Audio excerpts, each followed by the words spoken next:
Mais uma vez, bom dia a todos. Bom dia também quem está nos acompanhando à distância, pelo Face da Seara. É uma manhã sempre de luz. A espiritualidade pede para que a gente faça esse trabalho pelo período da manhã, porque a princípio o nosso corpo e o nosso psiquismo está mais descansado, mais propenso então a sentir a importância do contato com o mundo espiritual. Mas não só como ato de pedir, né, fantasioso, mas esse contato com o espiritual de uma maneira mais lúcida, mais educativa.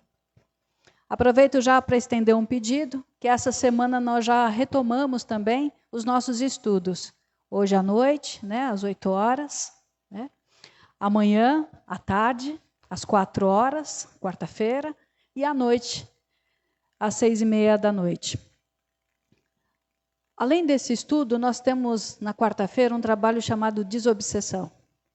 É um pouco diferente do que a Federação Espírita, a Aliança Espírita oferece como tratamento.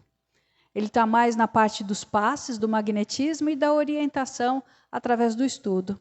E o livro de estudo desse ano vai ser um livro do Leon Denis, O Destino,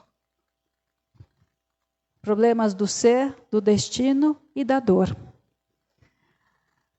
Às vezes a gente esquece que a gente está aqui de passagem. A gente esquece que é muito rápido. A gente se perturba com tanta coisinha que é insignificante, com tanta coisa que altera o nosso princípio existencial, que a gente não tem outro destino senão a dor. Por isso que a espiritualidade fala que a dor é opção. Yara, eu não escolhi a dor que eu estou passando. Diretamente talvez não. Mas algumas escolhas acabaram nos trazendo para onde estamos hoje. Quantas vezes a mágoa falou mais forte, o nosso orgulho duro, que não dá o braço a torcer, não cede. Às vezes a gente se afasta de um filho, porque a gente não compreende a diferença de geração, de personalidade, e o direito de escolha. E tanta coisa que acontece no mundo. Então a dureza do nosso coração nos trouxe hoje uma situação caótica. O próprio Leon Denis fala sobre uma crise moral. O livro é de 1919. Mais de um século. E é tão atual como se ele tivesse escrito no início do ano. Então, vamos pedir a Deus, nosso Pai, que conforte o nosso coração. Nos dê força para lidar com o problema, mas que não nos deixe parado na inércia, na preguiça, na lamentação. Tudo tem uma resposta. Pode ser que a gente ainda não tenha a chance de alcançar essa resposta por agora, mas que a gente saiba que tudo tem um porquê e um para quê. Então vamos juntos elevar o nosso coração, elevar o nosso pensamento a Deus nosso Pai e a todos os espíritos de boa vontade guiados pelo Mestre Jesus.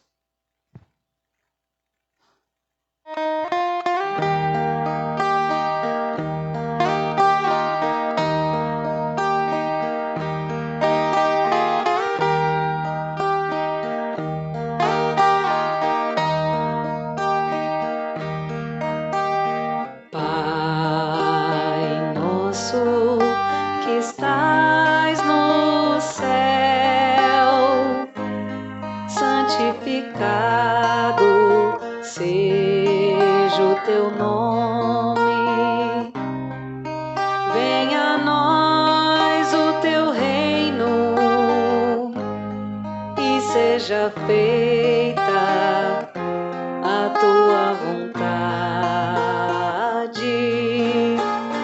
Pai, meu Pai, meu Pai do céu, meu Pai do céu, eu quase me esqueci que o teu amor vela por mim. Vela por mim, que seja feito assim.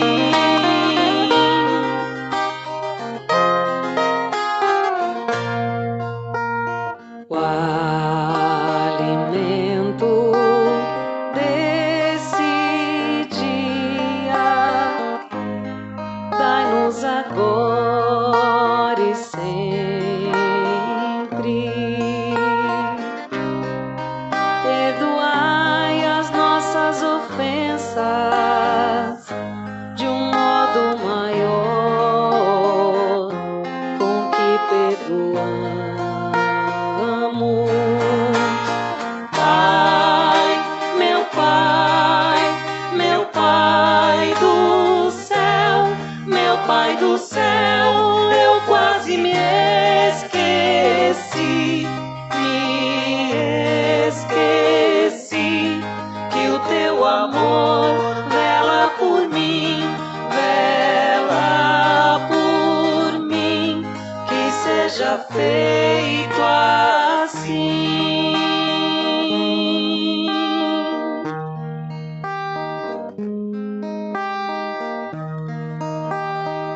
deixeis cair em tentação, mas livrai-nos de todo mal.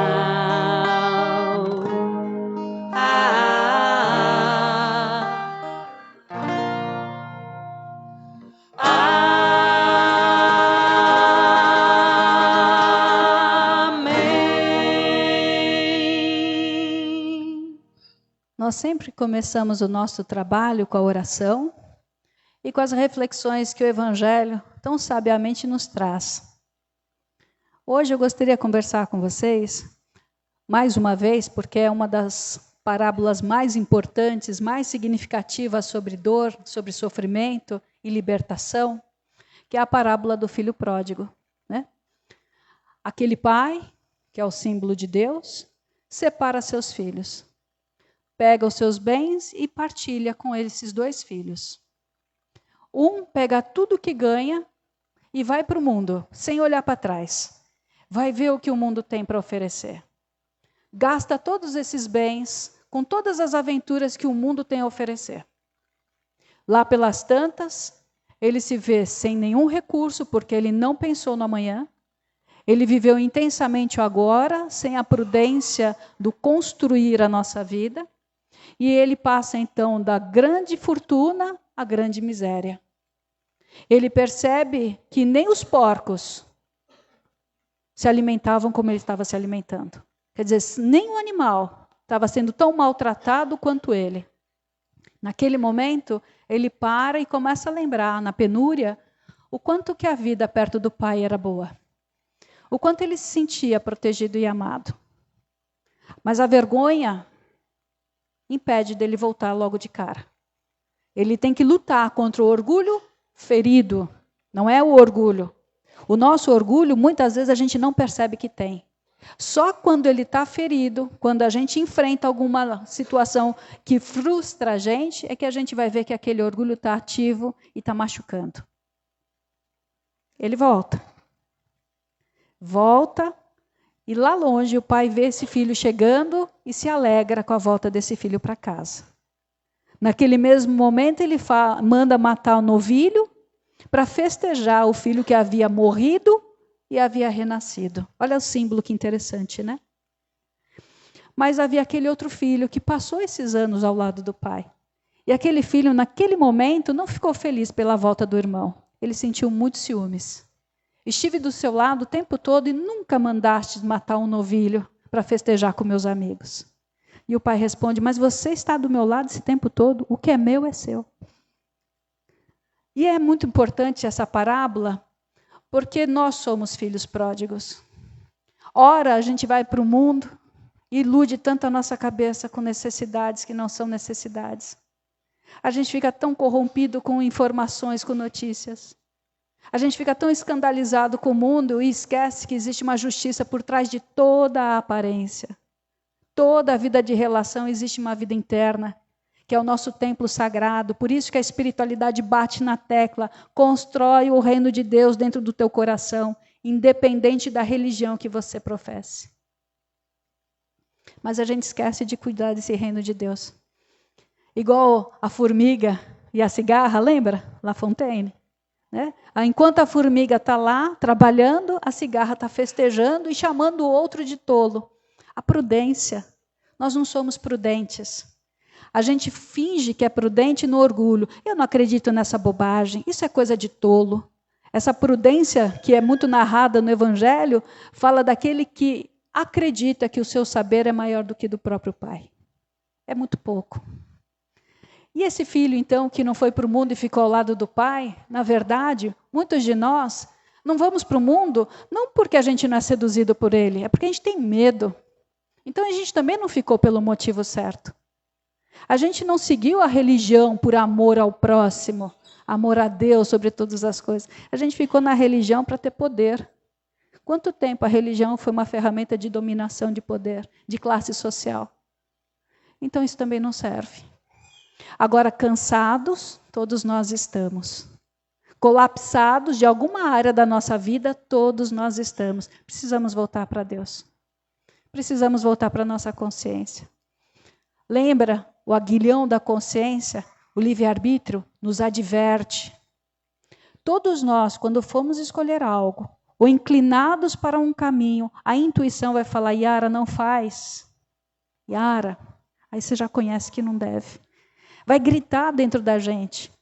Agora a gente precisa deixar que essa voz fale mais. E não seja sufocada pela erva daninha das convenções do dia a dia, das perturbações que a gente constrói e que não precisaria ter construído.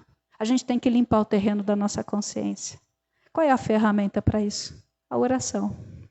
Mas, por favor, desculpa, eu estou usando muito a linguagem do Evangelho, mas não adianta as nossas genuflexões, quer dizer, ficar ajoelhado ao pé da cama, ao altar. Não adianta essa postura aparentemente humilde se a gente não se curva à vontade do Pai, que é dever, é trabalhar. O diagnóstico é difícil, família é difícil, a vida tem luta. Não adianta a gente ficar revoltado porque as coisas não aconteceram como a gente queria. Não adianta a gente perder horas da nossa vida, da convivência, da paz, porque a gente não aceita as coisas como elas se apresentam momentaneamente. Tudo passa, né? Mas para aquele que está preso na dor, não passa. O tempo físico, o relógio, passou. Mas a nossa cabeça, a nossa emoção, o nosso psiquismo está preso ao acontecimento lá de trás. E a gente vive em função do trauma. Nós ficamos amargos. É assim que a gente perde a fé na vida, na humanidade. Não é muito comum a gente escutar pessoas que falam assim, é mais fácil amar os animais do que os seres humanos? Tem verdade, mas também tem mentira. O animal nos obedece, né? Está sempre disposto a dar, não a cobrar. No máximo, cobrar uma tigelinha de comida e de água. Nós precisamos entender que toda vez que a gente se decepciona com o ser humano, alguma coisa dentro de nós também está falando. Alguma coisa da nossa história, das nossas escolhas também está vendo naquele ser humano. A gente não precisa concordar com tudo, mas a gente precisa respeitar. Eu não preciso aceitar tudo que meu filho escolhe, mas eu tenho que entender que tem coisas que dependem dele. Eu posso orientar, eu posso rezar, mas tem hora que ele vai ter que ir. E não é assim a vida? Todos nós, mais cedo ou mais tarde, voltamos para a casa do Pai. Como é que a gente vai fazer essa volta? Na penúria? No orgulho totalmente destruído pela vida? Ou com mais humildade e reconhecimento que fora dessa casa, que é a casa de Deus dentro de nós, não dá para fazer uma morada feliz? Vamos começar o nosso dia? Por favor, eleva o pensamento a Deus. Nós, médios, estamos no mesmo nível. Não temos poderes. Estamos na escola da vida junto. Quem vai trabalhar a energia com cada um é a espiritualidade. Muitas vezes, usando o intermédio de cada um dos voluntários da casa. Mas se nós também não estivermos numa vibração de acordo, não estivermos também no padrão da sensibilidade, da caridade, nós fingimos que estamos dando passe e é a espiritualidade que atua. Então pode ter certeza que você vai receber o que precisa. Não depende de nós apenas. Um ótimo dia, senão eu não paro de falar, né? Um ótimo dia a todos. Muito obrigada pela presença. Contamos com o silêncio de todos, por favor.